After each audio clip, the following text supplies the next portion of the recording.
अध्ययन करना है फ्यूचर परफेक्ट टेंस का। परफेक्ट का मतलब होता ही है जहां से हमें समाप्ति का बोध हो, और आज हमको अध्ययन करना है फ्यूचर के परफेक्ट टेंस का।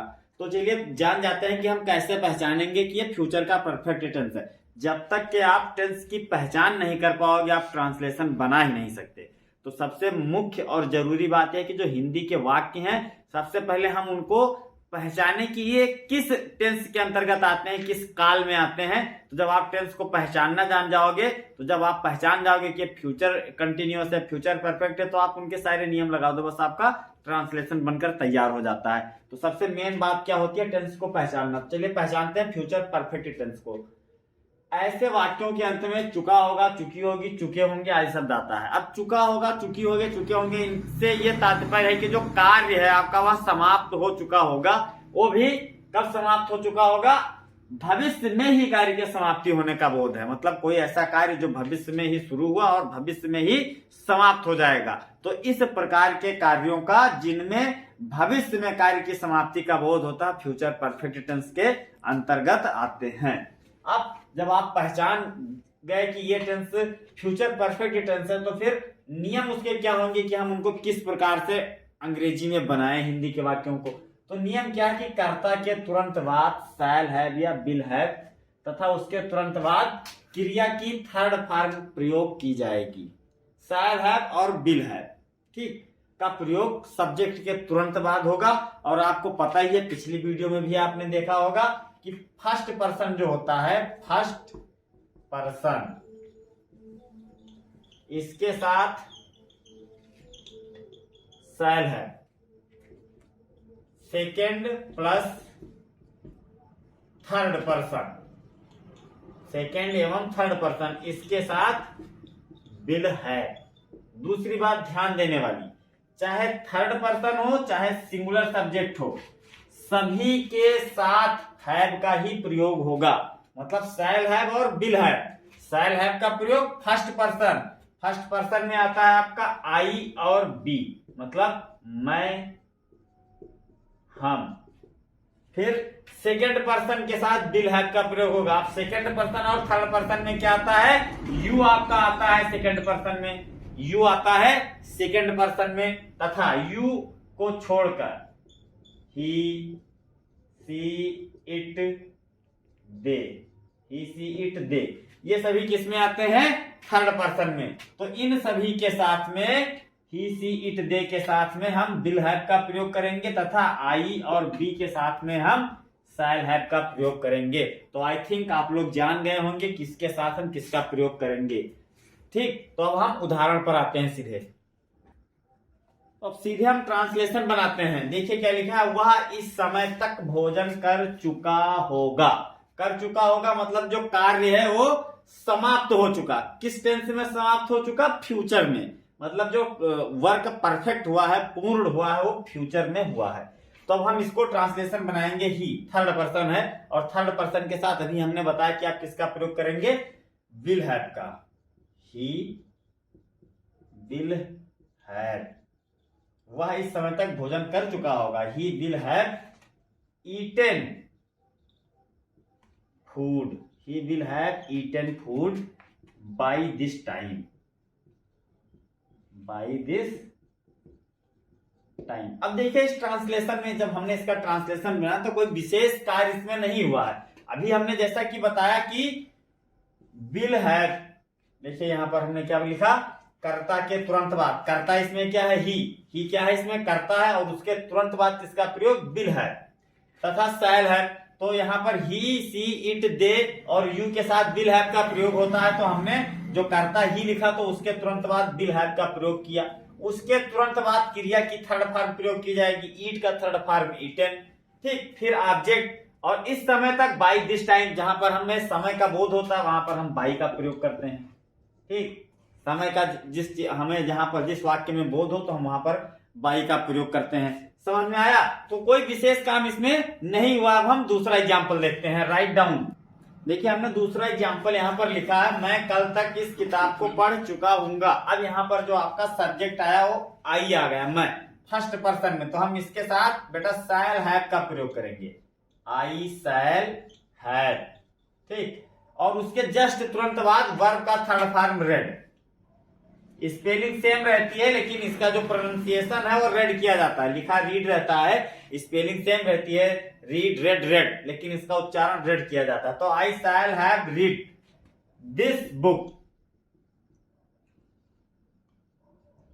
मैं इस किताब को मैं कल तक इस किताब को पढ़ चुका हूंगा। I shall have read this book by tomorrow, देखिए बन गया, मैं कल तक इस किताब को पढ़ चुका हूंगा।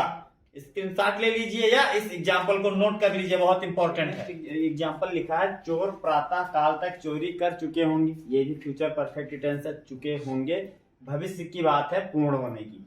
तो चोर, तो क्या लिखेंगे, the thieves,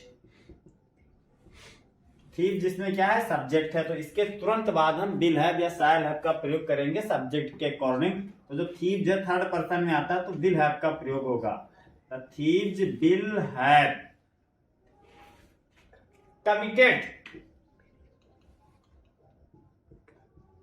committed the theft by morning।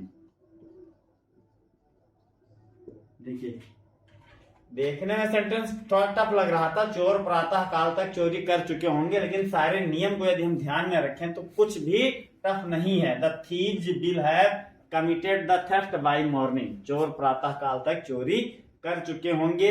तो ये सारे सेंटेंस जो अभी तक आपने पढ़े अफर्मेटिव के थे, अब हम इसके बाद निगेटिव पढ़ाएंगे। आप लोग चाहें तो इससे लिख लीजिए या स्क्रीनशॉट ले लीजिए।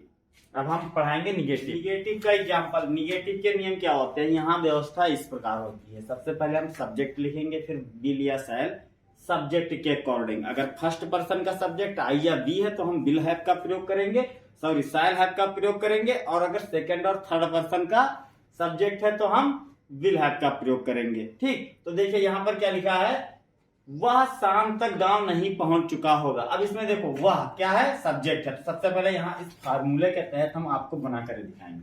सबसे पहले सब्जेक्ट क्या है, ही, और अभी हमने क्या बताया था, ही सी इट दे, और यू के साथ किसका प्रयोग, विल का, ही विल। अब विल के बाद क्या, not, he will not have के बाद क्या, वर्ब की थर्ड फॉर्म, पहुंचना, रीच मतलब पहुंचना होता है, तो इसका थर्ड फॉर्म क्या हो जाएगा, रीच्ड, इसका third form reached. He will not have reached, कहां, वह शाम तक गांव नहीं पहुंच चुका होगा, तो he will not have reached to the village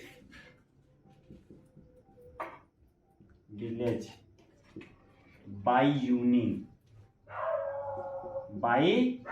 देखिए कितनी आसानी से हो गया। आप पूरा क्या कहते हैं, इससे टैली कर लीजिए, सब्जेक्ट, उसके बाद विल, फिर नॉट, फिर हैव प्लस थर्ड फॉर्म, और फिर ऑब्जेक्ट जो भी आता है प्लस कॉम्प्लीमेंट, तो क्या हो गया, वह शाम तक गांव नहीं पहुंच चुका होगा। चलिए इसे नोट कीजिए, स्क्रीनशॉट लीजिए। देखिए अब इस एग्जाम्पल को अच्छे से देखिए, क्या लिखा, मैं 9 बजे रात्रि तक काम समाप्त नहीं कर चुका हूंगा।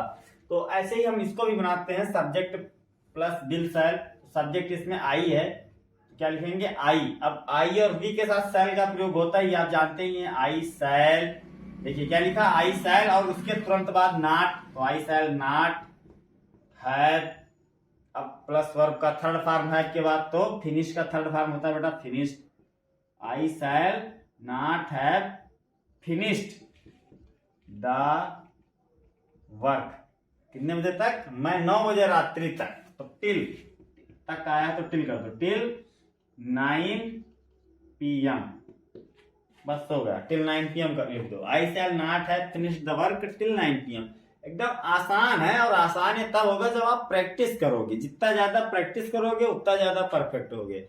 अभ्यास करोगे तभी आपको एकदम निपुणता आएगी ट्रांसलेशन बनाने में। तो अब हम इंट्रोगेटिव सेंटेंस पर आते हैं। देखिए इंट्रोगेटिव सेंटेंस में व्यवस्था किस प्रकार होती है, निगेटिव में व्यवस्था इस प्रकार थी, अब हम इंट्रोगेटिव में आते हैं। इतना लिख लीजिए। देखिए इंट्रोगेटिव सेंटेंस है निगेटिव के बाद। तो इंट्रोगेटिव हमने आपको कई बार बताया कि 2 प्रकार से होते हैं, एक यस या नो टाइप के होते हैं। यस या नो टाइप का मतलब क्या होता है, जिनमें प्रश्नवाचक शब्द पहले आए, तो जिन वाक्यों में प्रश्नवाचक शब्द पहले आता है तो हम प्रश्नवाचक शब्द की अंग्रेजी नहीं लिखते हैं। सब्जेक्ट के अनुसार सहायक क्रिया का प्रयोग करते हुए हम ट्रांसलेशन बना देते हैं, जैसा कि हमने यहाँ पर लिख लिया है। Will, shall, subject plus have plus verb की थर्ड फॉर्म। और जो ये विल शैल है ये किसके अकॉर्डिंग, सब्जेक्ट के अकॉर्डिंग ही प्रयोग होगा। तो जैसे यहाँ पर तुम लिखा है, तुम यहाँ पर बेटा जो है वो सब्जेक्ट है, तुम जो है सब्जेक्ट है। और आपको पता है तुम सेकंड पर्सन में आता है और सेकंड पर्सन के साथ फ्यूचर टेंस में हमेशा विल का प्रयोग होता है। तो देखिए इस ट्रांसलेशन को बनाने का सबसे आसान तरीका क्या है कि हम सबसे पहले लिखेंगे विल। क्या लिखेंगे, विल प्लस सब्जेक्ट। विल या शैल के बाद सब्जेक्ट, सब्जेक्ट क्या है, यू, तो क्या लिख देंगे, विल यू प्लस हैव, तुरंत हैव लिख दो, will you have plus third form सोने जा चुके होगे, तो will you have gone to sleep. Will you have gone to sleep, क्या तुम सोने जा चुके होगे 10 बजे रात्रि तक, तो बाई 10 PM।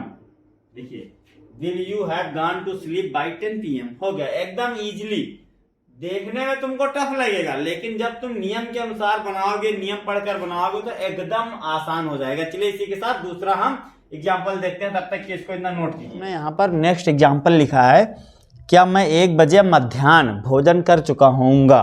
मध्याह्न का मतलब क्या होता है, दोपहर।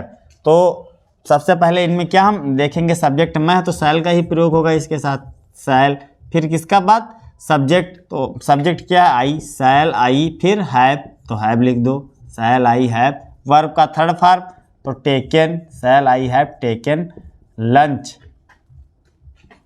शैल I have taken lunch by 1